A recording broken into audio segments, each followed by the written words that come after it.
আপনার বোন আঞ্জুরে কিন্তু আমি বিয়া করতে পারবো না।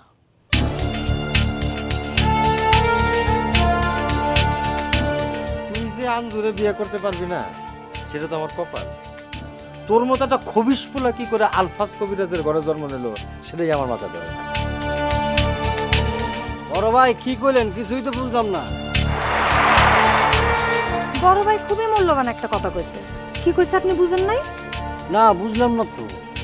আমগো বাড়িতে আয়ে জুতা দিয়া বাইরাইয়া বুঝাই দেই।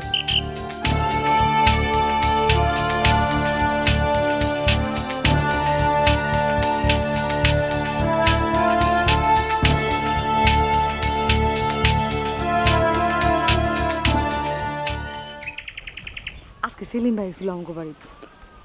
আমগো বাড়িতে তো আইছিল। হ্যার বই নাঞ্জু হ্যাঁ রে বিয়া দেওয়ানের লেগা পাগল হয়ে গেছে। এই হ্যাঁ বিয়ে করে না কেন? কেন তোর কি ওরে বিয়া করার মন চাইছে? স্যার সব মাসকে যদি মন চায় আমারে ক, আমি তোর বাইরে কইয়া বিয়ার ব্যবস্থা করে দেই। হন সেলিম ভাই কিন্তু মানুষ হিসেবে খারাপ না। থাও, আপনার আর পাকনামি করে কাম নেই। এই জয়তন, এত চিল্লায় কেন রে তোর ভাই? কিরে জয়তন? আসতেছি। সেলিম ভাইয়ের মতো একটু শরম যদি তোর বাইরে আল্লাহ দিত। কে আমার ভাই আবার তোর লগে কি করছে? যা যা জিগা কি করছে।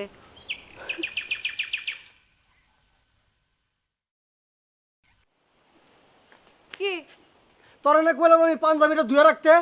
কোন সময় তুমি? সকাল থেকে বাজানের লগে কাজ করতেছিলাম। এখন আমি ঢাকা যাবো কি বইরা? জয়তুন, আসতেছি বাজান।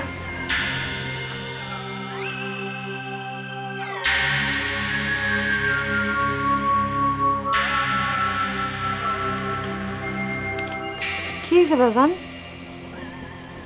কিছু না। ডাকলা যে? ওরে কবি, ও যেন গলা বাড়ায় কথা না বলে। ওর গলা শুনলে আমার মাথায় আগুন জ্বলে।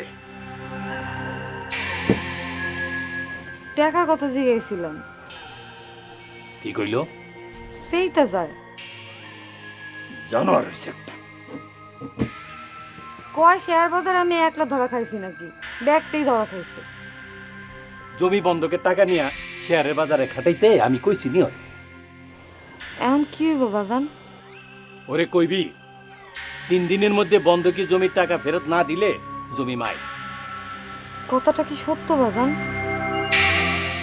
সত্য না তো কি?